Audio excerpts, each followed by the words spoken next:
Hello, I'm Craig Constantine. And this is Diane Wyzga from Whidbey Island, Washington. Hi, Diane. Thanks for joining me. And I keep threatening to come west. I'm playing the COVID card for the last year and a half, but at some point I'll be back out that way. The Northwest coast is off the charts gorgeous, I think. But yeah, as usual, I'm off on a tangent. When we were talking Oh, before we pressed record, I would say we went down memory lane, which is always a great place to go. We went down memory lane talking about the podcasting. It used to be called TPF, the Podcasting Fellowship, that's run by Akimbo, and we were talking about like what goes on and what's going on today and who's still teaching. And you pointed out that your I'm going to say your journey to become a podcaster, whether or not that was what you were really thinking when it was happening, but your journey to become a podcaster took a real turn upwards, like in a good way, when you started doing 60 seconds. So the first thing I should say is for those people listening who don't know what we're all talking about when we say 60 seconds, can you tell me a little bit about what your 60-second process is today for your show? And then maybe walk me through what it was like to first discover that? yeah. I'll give you a little bit of a backstory, a very quick backstory, that when I moved to the island, I knew nothing and nobody. So it was a big switch, 3,000-mile move. And a storytelling friend who I'd known for years, who lives up in Canada, said, there's this guy by the name of Seth Godin, and he's got this workshop called podcasting. And maybe it's something you'd like to do while you're figuring out what to do next. And so I thought, sure, fine, why not? I had no idea that when you jumped in, they wanted you to produce something the day before. And what's your title? What's your description? Who's it for? What's it for? Why are you doing this? What's your Canva art looking like? Whoa, wait a minute. I was just here, like in podcasting 101. And it was actually, I do tell people, it was like drinking from a fire hydrant because the expectation was so high and in a good way. We had marvelous coaches, David Nabinski and Maria Zenadu, and I worship at the altar of both of them because they were just the most divine coaches to have. They were encouraging and supportive, and yet if you needed a boot in the back, they would give you that too. And so as we got to the end of the workshop, the emphasis was on interviewing guests. That's just the way it had gone Mhm. through. And I was at the back of the pack. So whether it was because I was afraid of doing something or I didn't think I had the proper gear, at that time I had a small headset with a mic and headphones all together in one. And because the mic was old, the only way I could make it sound halfway decent was to wrap it up in a couple of layers of Spanx. Those Right. SPANK, Right. SPANX. Yeah, women will know what that is. And so that's what I had. So as we got to the end, what was offered to us was the opportunity to prepare 60 seconds that maybe guests were a little too intimidating, but if you can get something out in 60 seconds, it'll feel like you've got something out there. Okay, this is what I can do. And I started, and we were posting them on the Forward Link platform. And Maria said, you've got a real gift for this. Somehow or other, it's happening for you that you can get a story, a call to action, a message, whatever, wrapped up in 60 seconds. So I encourage you to keep on doing that. And that's exactly what I did. Right around April, I think April of 2020. So that would have been April 20 COVID is when I first Right. launched it. And as I said earlier, coming up on 450 episodes, of which most of those are the daily 60 seconds because I post Monday through Friday. To answer your question about the process has changed over the course of doing this work. I've refined it so that Mondays are motivate your Monday, time out Tuesday, which is more relaxation tips, mindfulness, maybe poetry. Wednesdays on Whidbey, I created because I wanted to share with people what it's like to live on a Mm. semi-rural island where the power goes out in a storm. And if you want to go to the mall, you have to take the ferry over to America. It's very, very different. And Thursday has become Thoughts on Thursday. So there might be something in the media, something that I've read that I want to address. And then Friday has always been Story Prompt Friday, where I offer some tip on writing a story, telling a story, and then there's a prompt so that someone can write their own. And by having the categories, that has helped me to continue to shape what I'm going to say and how I'm going to say it and when I'm going to say it. Yeah, there's a lot of structure that you get as soon as you say 60 seconds. And, even if you're like, oh, I'm going to blow by it and do 90, like how many people try to cram their entire piece of work into like even 90 seconds. So there's a ton of structure that comes from saying, here's my time limit. There's a ton of structure that comes from saying, I'm going to do this 5 days a week. And so I think the more that you've created these structures for yourself, the more that it actually expands the creativity. And I'm kind of guessing out loud because I don't have any projects where I'm working in that same sort of structure. So I'm just wondering if somebody is thinking that podcasting is tough, what is it about the time constraint that makes it easier rather than harder? Well, ironically, and I think this is a quote that's attributed to Mark Twain, I would have written you a shorter letter, but I didn't have the time. So ironically, Yes. The more we compress our time, the more we have to pay attention. And I love your observation that there is a structure to this. So the more that we compress what we want to say, how we want to say it, into a shorter and shorter time structure, we have to be clear, concise, and cogent. We have to be much more precise about the images, about the language, about how many words. And so when I draft a 60 seconds, I'll throw everything down. I call it puking on the page. Throw everything down there, Right. and then Fill begin the to page. refine it. Puke on the page. Then I begin to refine it so that there is a story, a personal experience, some call to action, some tip or bit of wisdom, if you can call it that. And over time, there has been a reveal. So I've become more available to my own vulnerability and being able to show that side. And when I draft these episodes, I believe I'm doing that really more for myself, to discover, to inquire, to look more deeply. And so what you hear when you listen to the 60 seconds is a bit of Diane. And the older that I get, the questions, can become a little bit more deep. The thoughts might become more provocative.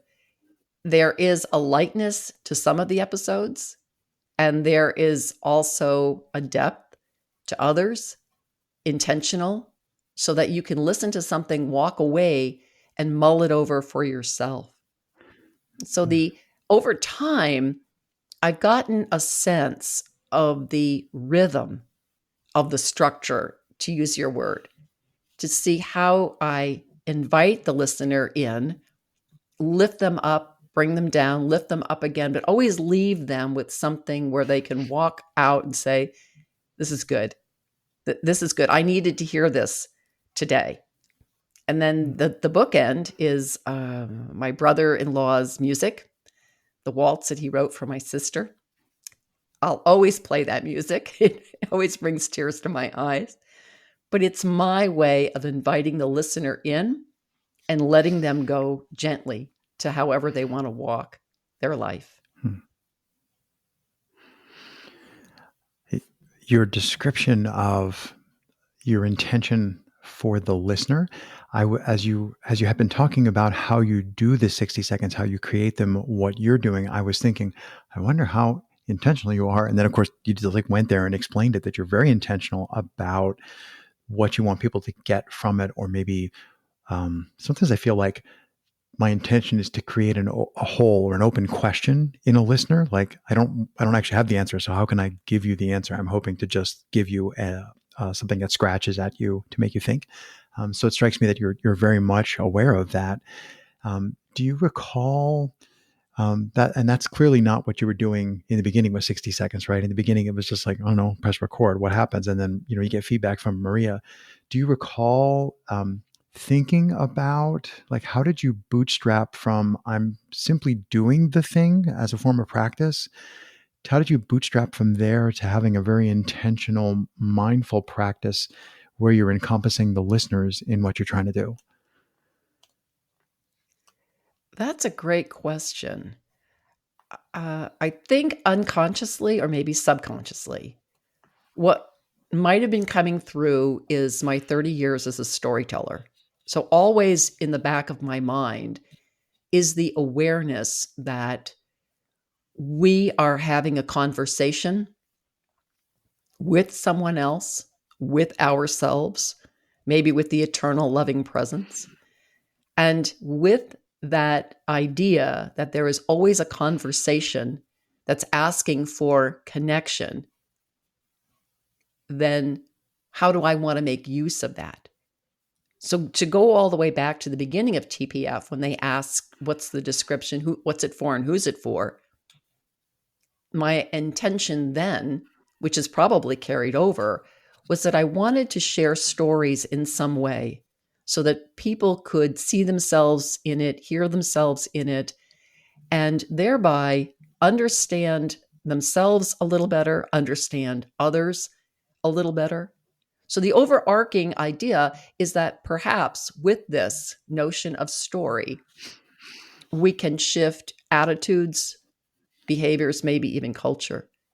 So I think that the intention might have always been there. This form of this structure, as you say, gave it direction. And I could say, all right, now I know what it is that I'm trying to create here. I'm trying to create an opportunity. And as you said, that open question, I used to have a friend who would Right. say, I don't have the answers and I have hardly half the questions. And I hear his voice in my head all the time. He's long gone from this world, but I still hear his voice when he says that. And that to me is also a guide. So I don't know. I really don't know how these episodes are landing on individual people apart from the reviews that you might get or a feedback on LinkedIn. So I can only trust that this message, these messages, are getting out there in a way that is helpful to the world, that's nourishing to people, and helping sustain them in the 24 hours that they call their day. Well, first of all, thank you for doing the hard work, like of creating the thing. Whoever said, I think it was Gandhi, be the change that you want to see in the world. Yeah. These what seem like tiny little pieces when you publish them, right? They're 60 seconds. How much effort? How much work? Misspoke. How much change in the world could this create? It's like, well, quite a lot if you're creating questions in people and pulling them in the right direction. So, first of all, thank you for doing the hard work.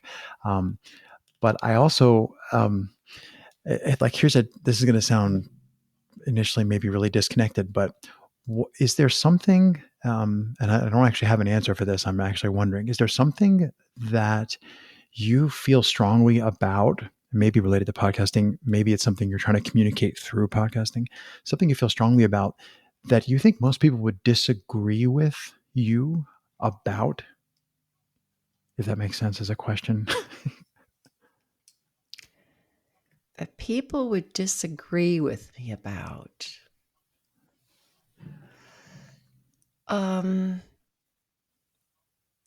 The first, what comes to mind is the value of the spoken word that's not tied to profit, to gain, to achievement, to selling. That the spoken word, which is in my world, story, the way we converse with each other to connect, is not necessarily something I think a lot of people would agree with. They might agree with the end product of, okay, I can get you to do something, I can get you to buy something, I can get you to whatever. But before we get to that place, there has to be a willingness to hear what each other is going on about. And that's not easy for me. I have to often sit on my tongue to listen to other people, especially Right. when the viewpoints are different. I have to work very hard at putting aside my emotion, my emotional response to what is being said so that I can hear what's being said.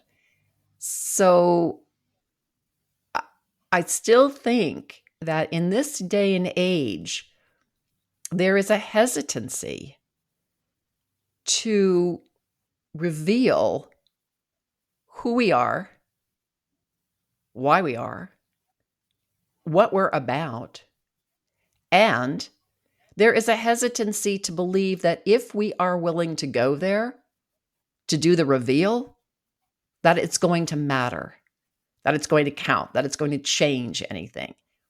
And so I can imagine people listen to some of these episodes and think Wednesdays on Whidbey, who cares about the bus that goes around your island? Who cares that you're, on a ferry to get to America to go to the store? Who cares that your power goes out for 24 hours because of a storm and you are learning how to fire up a generator and you know where to find gas, to refill it? Who cares? But see, I think that's the very bottom line of it. We care because each of us in our own way is living the same thing. Living through challenges, living through crises, living through achievements, living through excitement. And the way in which to understand and be understood is to continue sharing those reveal stories. I don't want to use the word authentic. It's bandied about a lot. Maybe we can say it's genuine. I don't want to use dialogue. I just want to say conversation. How we converse, how we connect. Whether people agree or not is not up to me anymore. It used to be. I used to be very deeply Sure. Charles in charge. That's what happens when you're the oldest of 7 and everything I say goes. And now I put my work out there and it's going to go where it's going to go. And if you want to walk along with me, you're welcome. And if this isn't your buen camino, then find your own. Yeah. I think that I'm going to say your perspective on use of story, and I agree with you. I think most people would not agree with you about that, and that's one of the things that I'm hoping to. Well, if I say hoping to change, that's pretty grandiose. But one of the reasons that I do what I do is that I think people who listen to a good conversation that they find from, especially if I can have a conversation with somebody that they don't expect to be a good conversationalist, then that opens their mind. Like, well, if I'm wrong about that, what else might I be wrong about? So I think your perspective on use of story, as you were talking about that, I was thinking about tension. And I was having this idea that if everybody agreed with you, like in your answer to my question, if you had said, no, everybody agrees with everything that I do, if one could never tell a story that didn't make somebody go, wait, but why? Or huh? Or why do you care about that?